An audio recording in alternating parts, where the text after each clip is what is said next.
Isaac and Rebekah, Genesis 24.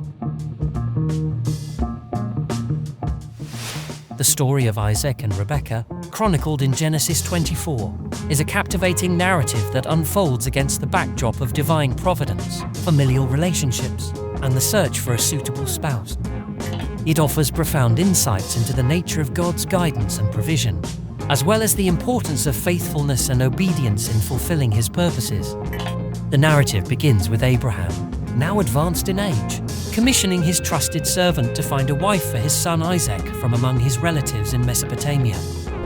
Abraham instructs his servant to swear an oath, placing his hand under Abraham's thigh, a solemn pledge of loyalty and obedience.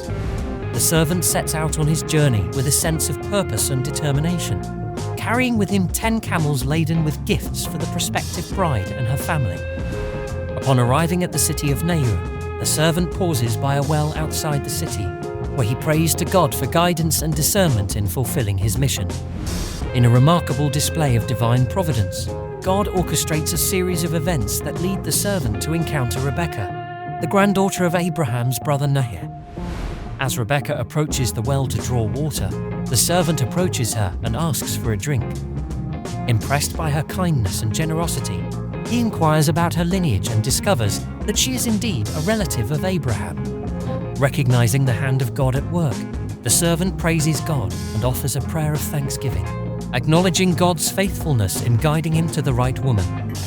He presents Rebekah with gifts of jewelry and inquires about her family, seeking to ascertain whether she is willing to accompany him back to Canaan to become Isaac's wife. Rebekah, upon learning of the servant's mission and the identity of his master, expresses her willingness to fulfill the role that God has ordained for her. She returns to her home and shares the news of the stranger's arrival with her family, who are eager to welcome him and hear his proposal. The servant recounts the story of his encounter with Rebekah and Abraham's desire for Isaac to marry a woman from his own family. He presents gifts to Rebekah and her family as a token of Abraham's wealth and generosity, seeking their consent for Rebekah to become Isaac's wife. Rebekah's family, recognizing the hand of God in the servant's mission and the prospect of their daughter marrying into the esteemed lineage of Abraham, readily agree to the match. They affirm Rebekah's choice to accompany the servant back to Canaan and bless her with words of encouragement and affirmation. As Rebekah prepares to depart with the servant, her family bestows upon her their blessings and prayers for her future happiness and prosperity. With hearts full of gratitude and anticipation, Rebekah and the servant set out on the journey back to Canaan, where Isaac awaits his bride. The narrative concludes with Isaac's eagerly awaiting Rebekah's arrival and his joyous reception of her as his bride. As they come together in marriage, the union of Isaac and Rebekah is marked by God's providential guidance and blessing, affirming the covenantal promises made to Abraham and ensuring the continuation of his lineage. In summary, the story of Isaac and Rebekah in Genesis 24 is a compelling narrative that underscores the importance of faithfulness, obedience, and divine providence in the fulfillment of God's purposes. It offers profound insights into the nature of God's guidance and provision, as well as the significance of familial relationships in the unfolding of His redemptive plan. Through the example of Isaac and Rebekah, the narrative invites readers to trust in God's faithfulness and to walk in obedience to His will, confident that He will guide and bless those who seek to honor Him.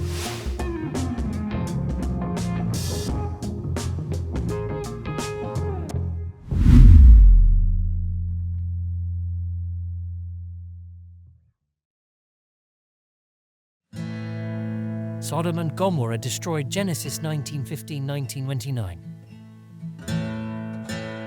The destruction of Sodom and Gomorrah, as depicted in Genesis 9:15-29, is a dramatic and sobering account that explores themes of divine judgment, human depravity, and the consequences of sin. It serves as a cautionary tale about the consequences of moral decay and disobedience, while also highlighting the righteousness of God and the importance of faithfulness and obedience. The narrative unfolds with the arrival of 2 angels in the city of Sodom, sent by the Lord to execute judgment upon the wicked inhabitants of the city. The angels encounter Lot, Abraham's nephew, who welcomes them into his home and extends to them the hospitality and protection of his household. As evening falls, The men of Sodom gather outside Lot's house and demand that he hand over the visitors so that they may engage in immoral acts with them. Lot, horrified by their wicked intentions, pleads with the men to desist from their evil deeds and offers his own daughters to satisfy their depraved desires, an act born out of desperation and cultural norms, but still morally troubling. However, the men of Sodom refuse to relent, and the angels intervene to rescue Lot and his family from the impending destruction. They blind the men of Sodom and urge Lot to flee the city with his wife and daughters before the Lord unleashes his judgment upon the city. Despite the urgency of the angels' warning, Lot hesitates to leave, reluctant to abandon his home and possessions. The angels, however, insist on his immediate departure, grasping his hand and leading him out of the city with his wife and daughters. As they flee from Sodom, the angels issue a solemn command to Lot and his family, instructing them not to look back at the city as it is consumed by fire and brimstone. However, Lot's wife, unable to resist the temptation to look back, disobeys the command and is transformed into a pillar of salt, a stark reminder of the consequences of disobedience and the peril of clinging to the past. The destruction of Sodom and Gomorrah unfolds in a cataclysmic display of divine wrath and judgment. Fire and brimstone rain down from the heavens, engulfing the cities and their inhabitants in a torrent of destruction.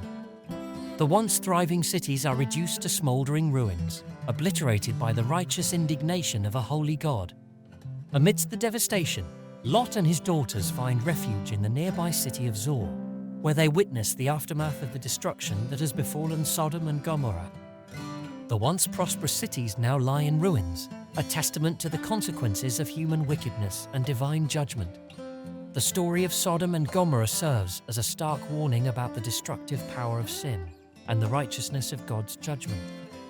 It underscores the importance of moral fidelity and obedience to God's commands, while also highlighting the enduring consequences of disobedience and rebellion. In summary, the destruction of Sodom and Gomorrah in Genesis 9:15-29 is a sobering reminder of the consequences of moral decay and disobedience. It serves as a cautionary tale about the righteousness of God's judgment and the importance of faithfulness and obedience to His commands. Through the example of Lot and his family, the narrative invites readers to reflect on the consequences of sin and the imperative of living lives of righteousness and holiness.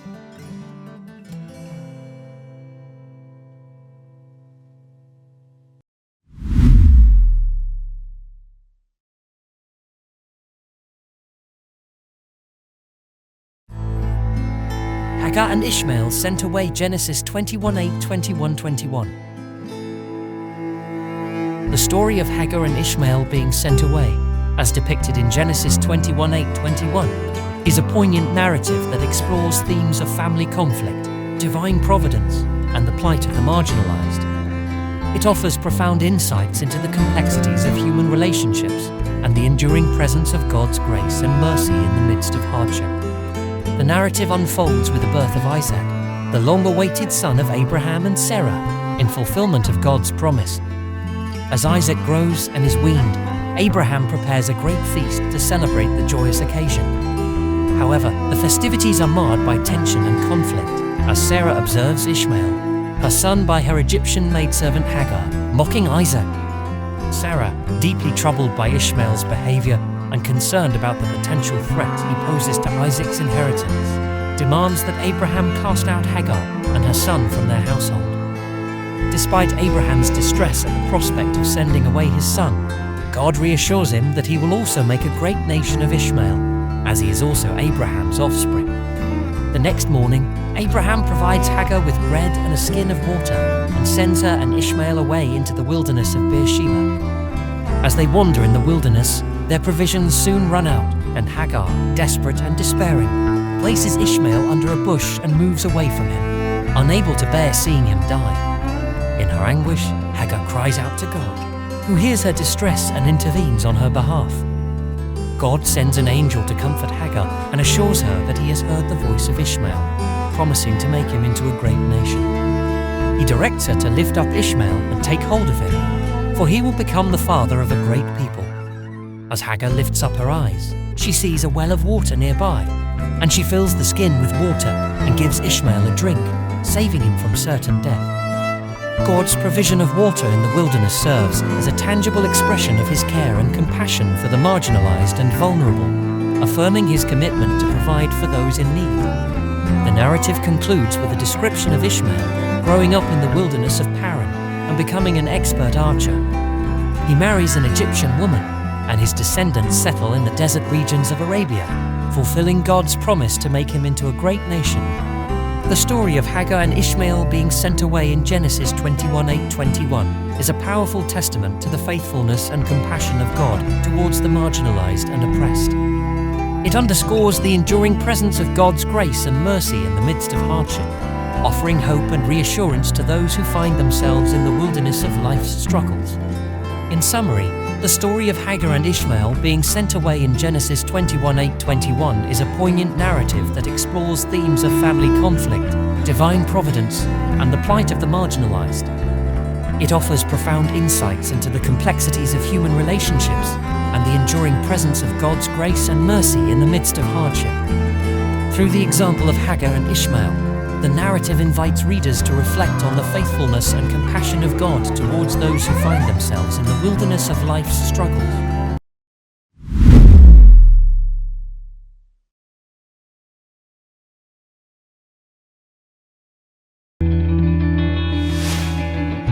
Abraham tested Genesis 22:1-22-90.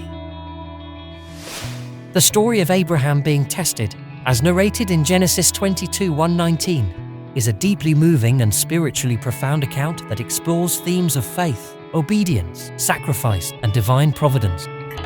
It presents Abraham, the patriarch of the Israelite nation, facing the most agonizing trial of his life, a test that challenges the very core of his relationship with God and his understanding of divine purpose. The narrative unfolds with God issuing a command to Abraham: "Take your son, your only son Isaac, whom you love, and go to the land of Moriah, and offer him there as a burnt offering on one of the mountains of which I shall tell you." Genesis 22:2. This divine command strikes at the heart of Abraham's deepest affections and most cherished hopes, the son whom God had promised and granted in his old age. The fulfillment of the covenantal promise of descendants as numerous as the stars. Despite the staggering weight of God's command, Abraham responds with unwavering faith and obedience. Early the next morning, he rises and sets out on the journey to Moriah, taking with him Isaac, his beloved son, and the necessary provisions for the sacrifice. The journey is one of agonizing suspense and introspection, as Abraham grapples with the enormity of the task before him and the profound implications of God's command. As they approach the designated place of sacrifice, Abraham instructs his servants to remain behind, while he and Isaac proceed alone to the mountain. Along the way, Isaac, unaware of the true purpose of their journey, queries his father about the absence of a sacrificial lamb. Abraham responds cryptically, "God will provide for himself the lamb for a burnt offering, my son." Genesis 22:8, evoking a sense of prophetic anticipation and divine providence. Upon reaching the appointed site, Abraham builds an altar and arranges the wood for the sacrifice. He then binds Isaac and lays him upon the altar, preparing to carry out God's command with trembling resolve. As he raises the knife to slay his son, an angel of the Lord intervenes, calling out to Abraham and staying his hand. In a moment of divine revelation, the angel declares, "Do not lay your hand on the boy or do anything to him, for now I know that you fear God, seeing you have not withheld your son, your only son, from me." Genesis 22:12. Abraham's unwavering faith and obedience in the face of unimaginable trial and sacrifice are affirmed and vindicated by God, who provides a ram caught in the thicket as a substitute offering. In response to Abraham's faithfulness, God renews his covenantal promise and blesses him abundantly, declaring, "By myself I have sworn, declares the Lord, because you have done this and have not withheld your son, your only son, I will surely bless you.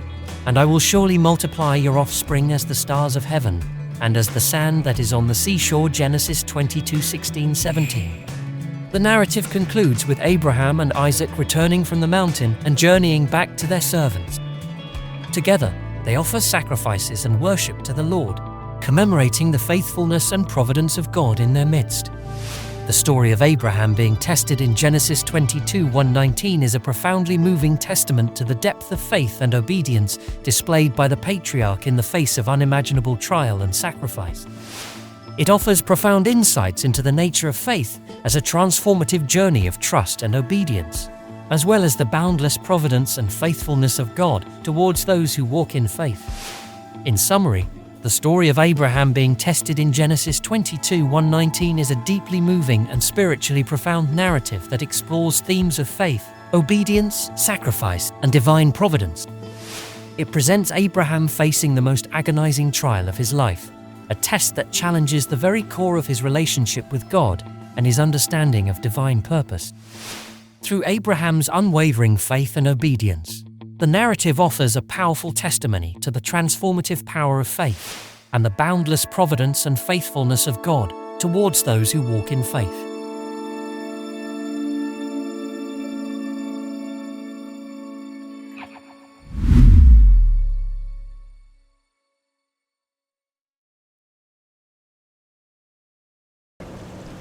The three visitors, Genesis 18:1-18-15. The narrative of the three visitors in Genesis 18:1-15 is a captivating account that delves into themes of hospitality, divine intervention, and the fulfillment of promises. It offers profound insights into the nature of God's interaction with humanity and the transformative power of faith and obedience. The story begins with Abraham, the patriarch of the Israelite nation, encamped near the oaks of Mamre in the region of Canaan. As Abraham sits at the entrance of his tent in the heat of the day, he suddenly sees three strangers approaching. Recognizing the significance of their arrival, Abraham rushes to greet them and extends a gracious invitation for them to rest and refresh themselves under the shade of the nearby tree. In an exemplary display of hospitality, Abraham lavishes his guests with attentive care and generosity, instructing his wife Sarah to prepare a feast of bread, meat, and milk. As the strangers recline beneath the tree, Abraham stands nearby, eager to attend to their needs and demonstrate his hospitality. As they partake of the meal, the strangers engage Abraham in conversation, revealing their divine identity and purpose. One of the visitors, who is later identified as the Lord, discloses to Abraham the impending birth of a son to his aged wife Sarah, who is eavesdropping from the entrance of the tent. Sarah, incredulous at the prospect of bearing a child in her old age, laughs at the absurdity of the announcement, prompting the Lord to question her disbelief. In response to Sarah's laughter, the Lord reaffirms his promise and challenges her to trust in his power and faithfulness. He asks, "Is anything too hard for the Lord?" Genesis 18:14, reminding Sarah of the miraculous nature of the promise and the boundless capabilities of the divine. The narrative concludes with the departure of the three visitors, who set out towards the city of Sodom, leaving Abraham and Sarah to contemplate the extraordinary encounter. As they depart, the Lord shares his intentions to reveal the wickedness of Sodom and Gomorrah and to execute judgment upon the cities for their grievous sins. The story of the three visitors in Genesis 18:1-15 serves as a poignant reminder of the transformative power of hospitality and faith. Abraham's gracious reception of the strangers reflects his deep reverence for the divine presence and his commitment to demonstrating hospitality towards others. His actions exemplify the biblical injunction to show hospitality to strangers, for by so doing some people have entertained angels without knowing it, Hebrews 13:2. Furthermore, the narrative underscores the importance of faith and obedience in responding to God's promises. Despite the seemingly impossible nature of the announcement, Abraham and Sarah are called to trust in God's faithfulness and to embrace the fulfillment of his promise with unwavering belief. Their journey of faith serves as a testament to the transformative power of God's word and the miraculous workings of his providence. In summary, the story of the three visitors in Genesis 18:1-15 offers a compelling portrayal of divine encounter, hospitality, and faith. It invites readers to reflect on the significance of welcoming the stranger, trusting in God's promises, and embracing the miraculous possibilities of faith-filled obedience. Through the example of Abraham and Sarah, the narrative illuminates the enduring truths of God's presence and providence in the lives of his people.